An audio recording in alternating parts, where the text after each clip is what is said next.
मावळ आम्ही वादळ आम्ही अर मरणाचा बी काळ आम्ही. जय हिंद. नमस्कार सर्वांना. मावळा यूट्यूब चॅनलमध्ये मी अरुण तुम्हा सर्वांचं पुन्हा एकदा स्वागत करतोय. आणि आज मी जसं की यापूर्वी व्हिडिओ बनवला होता, तर प्रत्येक व्हिडिओमध्ये काहीतरी माहिती देण्याचा मी प्रयत्न करत असतो. आणि खरोखरच आज एका जुन्या आठवणींची मी पुन्हा ओळख करून देणार आहे तुम्हाला. तर आजचा विषय आहे निसर्गाशी निगडीत. आणि तुम्हाला माहितीच आहे की आपली जी जुनी जीवनशैली आहे, तर तीच पुन्हा एकदा मी आज अनुभवणार आहे. तर आजच्या ब्लॉगचा विषय आहे निसर्गाच्या सानिध्यात आणि सात्विक भोजन. तर सात्विक भोजन म्हणजे काय? आता आजकालची जी जीवनशैली आपली बदललेली आहे कलियुगातली, ती म्हणजे फास्ट फूडवर जास्त आधारित आहे.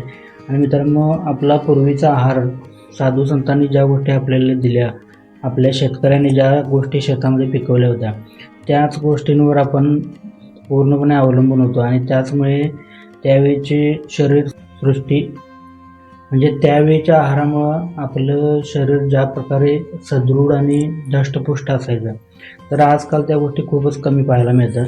तर याचं कारणसुद्धा तेच आहे की जीवन बदलत चाललेलं आहे. म्हणजे आपण लाईफस्टाईलच पूर्ण बदलत चाललेलं आहे. पूर्वी ज्या गोष्टी आपण खायचो त्या जास्तीत जास्त पौष्टिक आणि सात्विक असायच्या. तर ह्या सात्विक गोष्टी म्हणजे काय आणि नेमकं त्या कुठून भेटतात आणि त्या आपण कशा ओळखायला पाहिजेत, हे मी आज तुम्हाला सांगणार आहे. तर खरोखरच आजच्या या केमिकलच्या आणि औषध फवारण्यांच्यावर अवलंबून असणारी शेती आणि पूर्वीची पारंपरिक असणारी शेती, त्यामधून निघणारं उत्पन्न आणि आजकाल आपला शेतकरी ज्या गोष्टीच्या पाठीमागे जास्त लागलेला आहे, तर त्या गोष्टी पूर्णपणे शाश्वती देणाऱ्या नाही आहेत. तर खरोखरच असा एक आजचा ब्लॉगचा विषय आहे. आणि निसर्गाच्या सानिध्यात आणि सात्विक भोजन असा आजच्या ब्लॉगचा विषय आहे. तर मी तुम्हाला याबद्दल माहिती देणार आहे. तर यासाठी आम्ही एक वनभोजनाचा प्लॅन केला आहे शेतामध्ये. तर आता मी थेट तुम्हाला त्या ठिकाणी घेऊन जातो ज्या ठिकाणी आपण वनभोजन करणार आहे. नमस्कार सर्वांना. आज आम्ही निघालो वनभोजनाचा प्लॅन करून शेताकडे जायला निघालो. आणि त्याच्यापूर्वीच आमच्या घराच्या बाजूला आपल्या जीवनसाखळीतला एक भाग मुंगूस हा प्राणी दिसला. आणि खरोखरच त्याच्याकडे मी कुतूहलाने पाहिले. तर खरोखर त्याचीसुद्धा जीवनचर्या एक मस्त चाललेली, म्हणजे तो त्याचे काम करत होता. तर तुम्हाला माहितीच आहे मुंगसाचं काम काय असतं आपल्या शेतामध्ये आणि आपल्या आसपासच्या आवारामध्ये.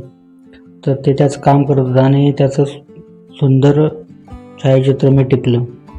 आणि त्यानंतर आम्ही निघालो आपल्या शेताकडे. तर आम्ही आता शेतामध्ये पोचलो आहे. आणि प्रथम आम्ही दर्शन घेतलं आपल्या शेतातील राखणदाराचं, म्हणजेच आमच्या शेतातील राखणदाराचं नाव आहे ताईबाई. तर प्रत्येक ठिकाणी प्रत्येक शेतामध्ये आपल्या पूर्वजांनी असे स्थापन केलेले आपल्या शेतातील राखणदार असतात. तर मित्रांनो, आजच्या वनभोजनाचा मुख्य उद्देश म्हणजे सात्विक भोजन आणि निसर्गाच्या सानिध्यामध्ये कोणत्या कोणत्या गोष्टी घडतात हे बघण्यासाठी आम्ही या ठिकाणी शेतामध्ये आलो. तर खरोखरच खूपच महिन्याने आम्ही पुन्हा एकदा शेतामध्ये वनभोजन करण्यासाठी आलो. आणि सर्वजण खुश होते, कारण हॉटेलमध्ये जेवणं, घरात जेवणं आणि शेतामध्ये जेवणं याचा अनुभव वेगवेगळा असतो. तर सात्विक जेवण म्हणजे काय? आपल्या शेतामध्ये ज्या पंचमहाभूतांचा स्पर्श आपल्याला होतो, म्हणजेच जी पंचमहाभूतं आपल्या निसर्गामध्ये आहेत त्यांच्या स्पर्शामध्ये आणि त्या निसर्गामधून मिळालेले अन्न आपण ग्रहण करतो. तर हा एक खूपच वेगळा अनुभव असतो. आणि आता तुम्ही बघू शकता, मी माझ्या पाठीमागं दाखवतोय की कोबीची शेती केलेली आहे. त्याचबरोबर शेतामध्ये आंतरपिकंसुद्धा घेतलेली आहेत. तर हे पीक आपलं शेतकरी शेतामधून घरी आणतो. त्याची जी प्रोसेस आहे ती पूर्ण केल्यानंतर ते अन्न आपल्या ताटामध्ये येतं. आणि खरोखरच सात्विक अन्नामध्ये भाजीपाला, फळे, दूध उत्पादने या गोष्टी येतात.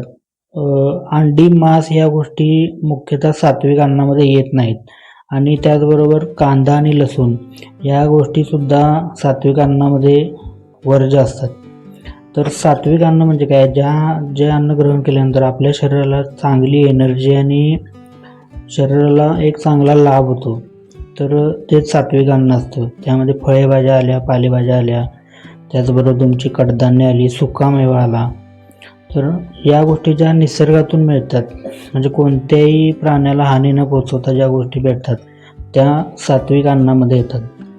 तर खरोखरच हा वनभोजनाचा कार्यक्रम आज आम्ही या ठिकाणी आखला आणि या ठिकाणी आम्हीसुद्धा शेतीमधून ज्या गोष्टी भेटतात त्याच गोष्टींचा उपयोग केलेला आहे.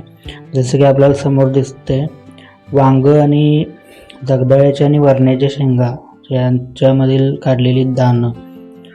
तर या गोष्टींची चव खरोखरच एक शेतात आल्यानंतर वेगळी चव असते आणि खरोखरच हा अनुभव घेण्यासाठी आम्ही आमच्या कुटुंबाबरोबर वनभोजनाचा आज प्लॅन केला.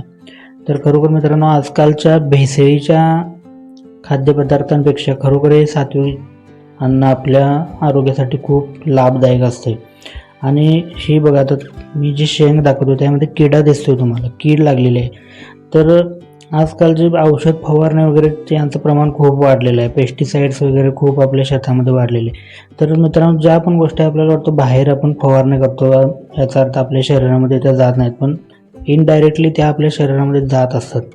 तर हे एक त्याचं चिन्ह आहे. जैविक जी शेती आपण करतो त्यापैकीच ह्या शेंगा आम्ही, म्हणजे ज्या ठिकाणी औषध फवारणी केलेल्या नाहीत त्या ठिकाणच्या या शेंगा आणलेल्या आहेत.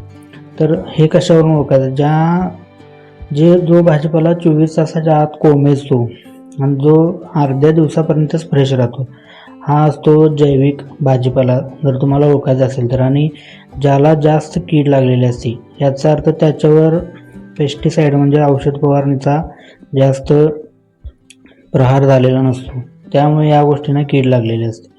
तर खरोखरच आपण आपल्या जीवनामध्ये सुद्धा अशाच प्रकारचं वनभोजन तुम्ही करा आणि खरोखरच हा अनुभव एक खूपच मन प्रसन्न करणारा आणि मनाला शांती देणारा हा अनुभव आहे. तर आम्ही सगळी तयारी करून घेतली वनभोजनाची आणि मी शेतामध्ये जी कोथिंबीर लावलेली होती तीच कोथिंबीर या ठिकाणी वापरलेली आहे. तर मस्त दगडांची चूल गाठली आणि भांड्याला चिकलमाती लावून आम्ही सुरुवात केली आणि आता त्या दाणा आणि वांग्याच्या भाजीला फोडणी दिली. शेतामध्ये आल्यानंतर शुद्ध हवा, शुद्ध पाणी आणि औषध फवारण्या नसलेल्या भाजीपाला आपल्याला शेतामध्ये भेटतो.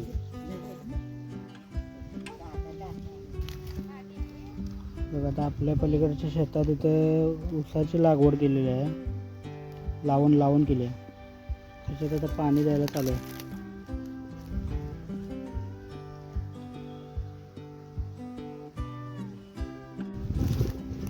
मी तुम्हाला दाखवायला चाललो आहे, आपण पूर्वीपासून शेतामध्ये किंवा आपल्या सांस्कृतिक कार्यक्रम घरी असल्यानंतर त्या प्रकारचे आपण ताट बनवायचो निसर्गातलंच साधन सामग्री वापरून. ते आता मी तुम्हाला दाखवणार आहे काय आहे ते. चला मी दाखवतो तुम्हाला.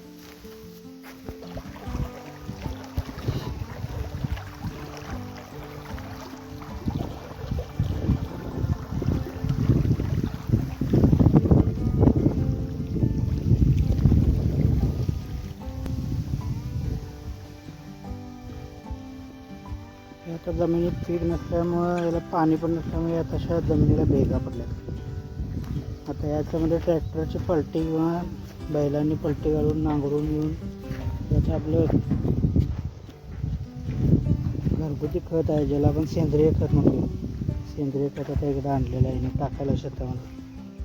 त्याच्यामध्ये मातीची गुणवत्ता सुद्धा सुधारते खतामुळे.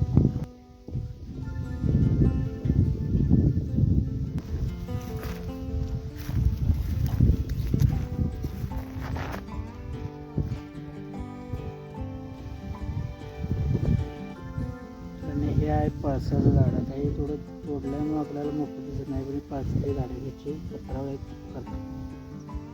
हे मी घेऊन जाणार आहे, याची पत्रावळ्या करून तुम्हाला दाखवतो.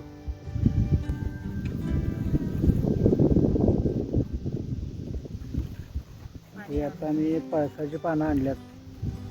आता मी पत्राळा करून दाखवतो तुम्हाला. पत्राळा म्हणजे जे पूर्वी आपल्या कार्यक्रमामध्ये पत्रावळ्या म्हणजे ताट म्हणून वापर केला जायचा, ते आता मी तुम्हाला तयार करून दाखवणार आहे. तर मित्रांनो, ही आता आपण जी पानं बघतात ही पळसाची पानं आहे, जी आपल्या पूर्वी आपल्या घरांमध्ये पत्रावळी म्हणून याचा वापर केला जात होता. आणि आजकालचे जे तुम्ही बघतायत आपल्या प्रत्येक कार्यक्रमामध्ये पत्रावळ्या वापरतात, त्या प्लास्टिकची एक पातळ परत असते. आणि तुम्हाला माहिती आहे, प्लास्टिक आणि गरमचा जर संपर्क आला तर त्यामधून निघणारी विषारी जी द्रव्ये आहेत ती आपल्यासाठी, आपल्या आरोग्यासाठी खूप हानिकारक असतात. आणि म्हणूनच आम्ही पारंपरिक ज्या गोष्टी आहेत त्या निसर्गाच्या सानिध्याच्या वाढलेल्या गोष्टी आहेत, म्हणजेच पळसाची झाडं म्हणा, केळीची पानं म्हणा, या गोष्टींचा आपल्या जीवनामध्ये समावेश करून घेतला. आणि खरोखरच याचे फायदेसुद्धा खूप निरंतर काळ टिकणारे आहेत. आणि याचं मुख्य म्हणजे याच्यापासून आपल्या शरीराला कोणतीही हानी नाही आहे. तर आज लोकांना माहीत नाही की प्लास्टिकच्या ज्या गोष्टी आपण जेवणामध्ये वापरतो, आपल्या मग खाण्यापिण्यासाठी ज्या गोष्टी, चहासाठी जे ग्लास वापरतो किंवा पत्रावळ्या वापरतो, तर याच्यामध्ये खरोखरच विचार करण्यासारखी गोष्ट आहे. या गोष्टीमधून निघणारी जी प्लास्टिकची जी परत आहे तर त्याचा आपल्या आरोग्याला खूप हानी पोचवण्यासारखी केमिकल त्यामध्ये असतात. तर मी आता आमटी तयार झाली. आता आमटीची आणि भाजी टेस्टी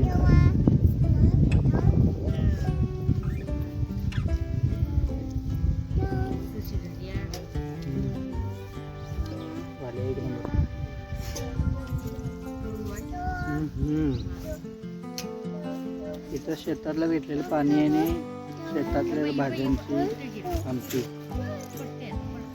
एक नंबर चव. मातीमधून सुद्धा आपल्याला खूप काही घटक मिळतात, ते लहान मुलांकडून शिकायचं. यापूर्वी आपण सुद्धा मातीमध्ये खेळलो, बागडलो, पण आजकालच्या मुलांच्याकडे मोबाईलशिवाय दुसरं काहीच दिसत नाही. पण आज मी आमच्या मुलगीला मातीमध्ये खेळायला सोडलेलं आहे. तर मित्रांनो, आपलं आता जेवण तयार झालेलं आहे आणि तुम्ही बघू शकता पत्राळीवर जे ठेवलेले पदार्थ आहेत ते खरोखर सात्विक आहेत. फक्त त्यामध्ये एक कांदा सोडला तर बाकी ज्या गोष्टी आहेत त्या आपल्या शरीरासाठी सात्विक अन्न म्हणून काम करतात. आणि कांदा आणि लसूण या गोष्टी प्रमाणामध्ये वापरल्या तर काही अडचण नाही आहे.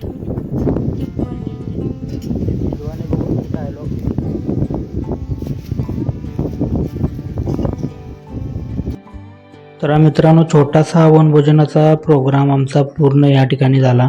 आणि खरोखरच या जेवणाची चव शब्दामध्ये न सांगण्यासारखी होती. खरोखरच हे सात्विक जेवण म्हणायला काही हरकत नाही. आणि मित्रांनो, तुम्ही सुद्धा तुमच्या कुटुंबाबरोबर अशीच एक वनभोजनाची पार्टी शेतामध्ये करून बघा.